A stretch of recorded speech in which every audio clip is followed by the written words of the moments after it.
Pesan apa yang ada di bayangan tersebut? Apakah ada seseorang yang mengintai mereka? Shadow itu menyiratkan keberadaan kegelapan yang mengintai sumber kejahatan. Hey yo, what's up guys? I'm Yusuf Kim. Welcome back to my YouTube channel. Nah cinggu, gimana sih kabarnya hari ini? Apakah kalian dalam kondisi yang baik-baik saja? Aku harap seperti itu ya. Dan untuk hari ini kita akan main detektifan bareng dan juga ngebedah teori dari Seventeen yang Darling. But wait, tahan dulu sebelum kita ngebahas tentang teorinya bersama-sama. Pastikan dulu dong untuk tekan tombol subscribe, bunyi loncengnya, serta like, comment, dan share kepada teman-teman yang lain juga. Dan berikut adalah pembahasan selengkapnya. Nah cinggu, sebelum kita ngebahas tentang teorinya, di sini aku punya informasi yang super penting mengenai comeback dari Seventeen dengan Darling. Nah, untuk informasi saja, Darling ini merupakan single pertama bahasa Inggris buat Seventeen. Dan dalam konferensi pers kemarin, salah satu membernya, yakni Joshua, mengatakan bahwa mereka sebenarnya sudah lama ingin merilis lagu dalam bahasa Inggris. Dan mereka juga mencoba mencocokkan kapan sih waktu yang tepat. Nah, di sini Seventeen juga ingin mengatakan bahwa mereka itu sangat berterima kasih kepada para Carrots International atas semua cinta yang diberikan kepada Seventeen dan juga lagu-lagu mereka, meskipun kalian itu juga tidak mengerti dengan bahasa Korea. Nah, dari judul hingga liriknya, Darling dimaksudkan sebagai ode atau syair pujian untuk kebersamaan. Seperti yang kalian lihat di judulnya ya, di tengah-tengah kata Darling itu kan ada simbol plus. Kalian tahu nggak sih apa makna dari simbol plus ini? Maknanya adalah semua orang yang mendengarkan musik Seventeen itu berkumpul menjadi satu. DK kemudian menjelaskan bahwa Darling adalah kata yang digunakan untuk couple, seseorang yang sangat kalian suka dan juga sangat kalian cintai. Seventeen juga hanya ingin Carrots tahu bahwa mereka sangat dicintai oleh Seventeen, dan Carrots juga sangat berharga untuk Seventeen.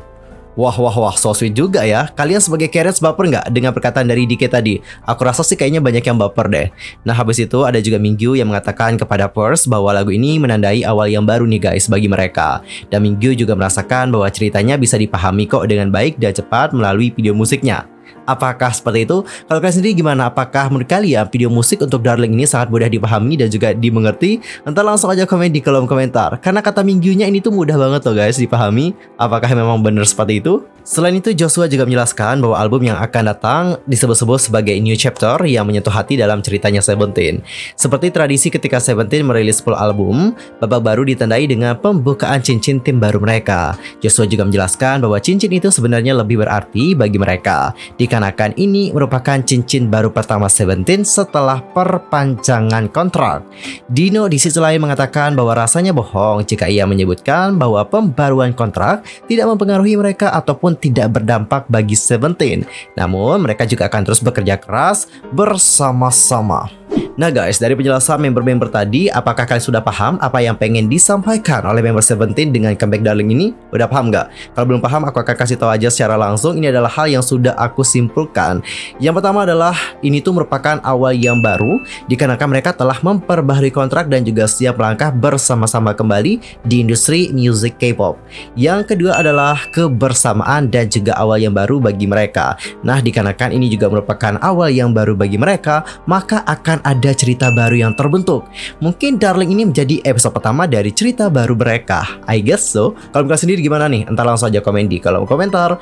Dan sekarang kita akan main detektif dan juga ngebedah bagaimana teori yang ada di Darling. Sebenarnya ya cinggu, Darling itu juga bener sih, mudah dipahami dan juga mudah dimengerti. Sama seperti apa yang dikatakan oleh Mingyu tadi. Hanya saja filmnya itu kayak dikompres menjadi lebih pendek dan juga singkat, menyesuaikan dengan konsep dari musik video. Makanya mungkin ini yang ngebuat kita itu agak sulit memahami. Tapi kalau kalian putar secara berulang-ulang, kalian itu bakal mengerti kok cerita apa sih yang mereka pengen sampaikan dalam video kali ini. Dan aku akan langsung saja jelaskan bagaimana garis keseluruhan ceritanya. Jadi gini guys ceritanya, member Seventeen itu diceritakan hidup dengan bahagia. Mereka main bareng, makan bareng, nyanyi bareng. Intinya kehidupan mereka itu dipenuhi dengan kebahagiaan.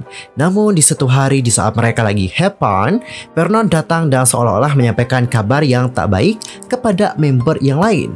Kalian pasti ingat dong dengan scene awal. Nah, Vernon terlihat sendirian di atas jembatan yang terputus. Dan pada saat itu ada burung yang lewat.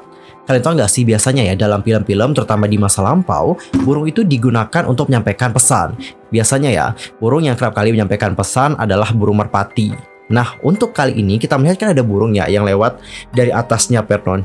Dan guys, burung yang lewat ini seolah-olah telah memberikan pesan kepada Vernon. Dan nantinya pesan yang didapatkan oleh Vernon ini akan disampaikan kepada teman-temannya. Dan kalau kalian perhatikan lebih jeli lagi, saat Vernon masuk ke dalam tempat tersebut, ia menutup rapat-rapat pintu dan juga menutup tirai. Seolah-olah ia itu tidak mau loh ada yang mendengarkan percakapan mereka. Nah, setelah itu barulah Vernon akan menjelaskan apa yang terjadi nih sama member yang lain, seolah-olah dia juga menyampaikan pesan apa yang telah dia dapatkan. Dan di sini dia itu membawa sebuah bunga, dan setelah itu bunga tersebut akan diberikan kepada Joshua. Ya nggak sih nama membernya? Aku soalnya takut aku salah nyebutin nama member Seventeen. Aku sih hafal beberapa ya, nggak semua banget. Itu kan Joshua ya? Ya nggak sih, ntar kalau aku salah nyebutin nama member tolong dimaklumi dan juga mohon koreksinya ya. Oke? Dan di sini ada sebuah pesan tersembunyi yang sengaja tak diungkapkan oleh Vernon, karena pesan tersebut memang sudah tersampaikan dengan nyata di bagian ini. Coba kalian perhatikan dengan baik-baik pesan apa yang ada di bayangan tersebut. Udah dapet pesan apa? Mungkin kata pertama yang kalian lihat adalah believe atau enggak kata real. Tapi sebenarnya bukan itu loh pesan yang disampaikan dalam hal ini. Pesan yang disampaikan di sini adalah fear atau ketakutan. Ingat dengan apa yang ada di akhir video? Di akhir video ada plang yang bertuliskan fear is coming. Ketakutan telah datang. Itulah pesan yang didapatkan oleh Vernon. Tapi kata ini itu tidak diungkapkan oleh Vernon. Which mean di sini, apakah ada seseorang yang mengintai mereka, makanya mereka tidak mengungkapkan kata-kata tersebut? I guess so.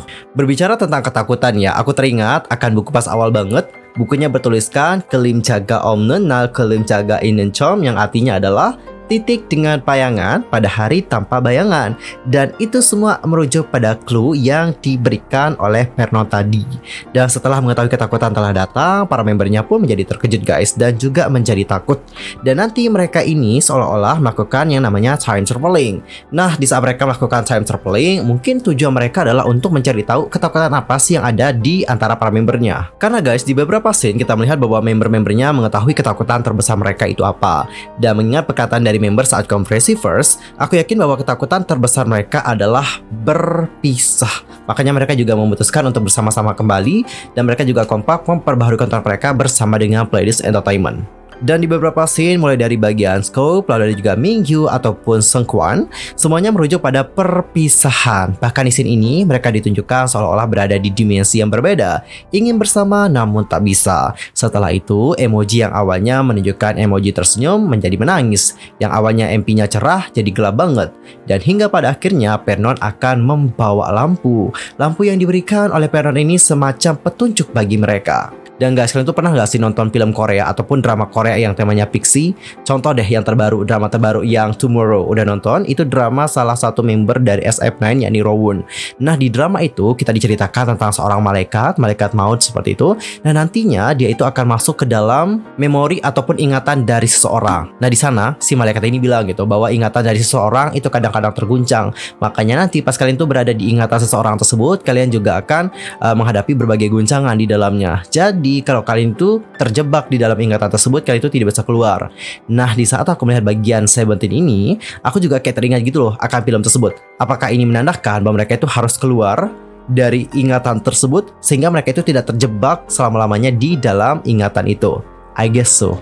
Namun guys, meskipun Vernon itu sudah membawa cahaya untuk menerangi jalan mereka, pada akhirnya mereka akan terbawa ke tempat yang vibe-nya sangat berbeda banget dengan saat di awal. Dari cerah menjadi sangat gelap. Lalu apakah maksud dari semua ini? Untuk mengetahui jawaban dari cerita ini, mungkin kita juga harus nunggu episode berikutnya ya. Karena di episode 1 juga tidak dijelaskan secara keseluruhan. Mungkin ceritanya juga akan berlanjut di MP mereka yang berikutnya. Kemungkinan seperti itu sih. Dan sungguh di sini ada beberapa hal yang belum aku jelaskan secara rinci kepada kalian semua, dan juga aku sudah rangkum ya di sini menjadi satu. Nah, kita akan mulai dulu membahas tentang makna dari boneka. Kalian tahu nggak sih bahwa boneka itu melambangkan tentang keinginan untuk kembali ke masa kanak-kanak. Kemungkinan dikarenakan masa kanak-kanak kan masa yang indah juga, dan kita juga tidak perlu berpikir keras seperti apa yang kita alami sekarang gitu. Beda banget kan dengan dunia dewasa yang dipaksa untuk berpikir keras dan juga terus berusaha mengejar impian. Sedangkan kalian di saat masih kanak-kanak itu kan bebas bermain. Dan kalau kalian perhatikan ya guys, di scene boneka ini kan ini banyak boneka banget ya. Nah, di sini para membernya itu terlihat hepan banget loh, kayak nggak ada beban gitu, sangat seneng banget.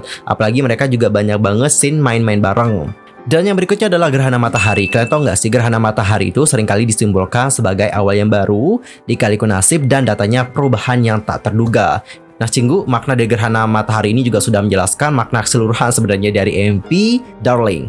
MP Darling merupakan awal yang baru. Kita juga melihat bagaimana lika-liku nasib mereka dan juga perubahan yang tak terduga dalam kehidupan para member Seventeen di dalam MP tersebut. Dan yang berikutnya adalah bunga matahari. Nah, di beberapa bagian bunga matahari ditampilkan dan juga ditonjolkan. Bunga matahari sendiri melambangkan iman yang teguh dan juga cinta tanpa syarat. Bunga ini juga sangat cocok. Bunga ini juga sangat cocok banget loh diberikan kepada orang yang sangat kalian puja ataupun kalian cintai. Dan next adalah buku Growing Pains. Nah, ternyata ya guys, Growing Pains adalah sakit kaki dan nyeri yang terjadi pada anak-anak di malam hari. Nyeri ini biasanya terjadi sama anak-anak yang berusia 3-12 tahun.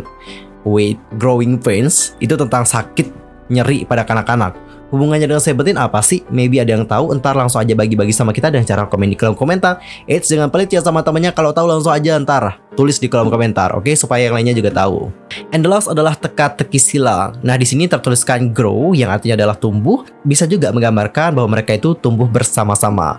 Mengingat bahwa para member Seventeen kan juga trainee barengnya. Trainee dari masih mereka remaja kalau nggak salah, ya nggak sih? Bayangin guys, dari remaja mereka udah sama-sama sampai mereka dewasa, itu sudah terjalin ikatan yang kuat loh. Jadi mereka itu bukan cuman kayak rekan kerja doang, tapi mereka memang sudah kayak keluarga di sini, kayak adik kakak seperti itu. Nah, untuk kata yang kedua yang kita lihat di sini adalah dream atau mimpi. Nah, mimpi bisa juga merujuk pada impian dari para member Seventeen. Nah, di saat mereka sudah debut menjadi seorang idol dan juga membentuk sebuah grup, ini menandakan bahwa mereka itu punya satu visi dan juga satu mimpi, yakni menjadi idol yang sukses dan juga membuat grup mereka menjadi populer dan juga banyak dicintai oleh orang-orang. And the last adalah shadow. Shadow atau bayangan itu mewakili pemblokiran cahaya. Oleh karena itulah, shadow itu menyiratkan keberadaan kegelapan yang mengintai sumber kejahatan. Lalu apakah ini yang juga menyebabkan Pernod menggunakan lampu agar mereka mendapatkan jalan keluar? Bagaimana pendapat kalian? Antar langsung aja sharing di kolom komentar. Nah, Cinggu, itulah teori dari Seventeen yang Darling. Sekian aja untuk hari ini. I'm Yusolke pamit. Aku mohon maaf kalau ada kesalahan dalam ucapan, sikap, tindakan dan sebagainya. I'm sorry banget. Dan mungkin ada yang salah informasinya. Aku mohon maaf dan juga mohon koreksi. Oke? See you next time di video berikutnya. I'm Yusolke pamit. Thanks for watching. Annyeong. Kamsahamnida. Goodbye.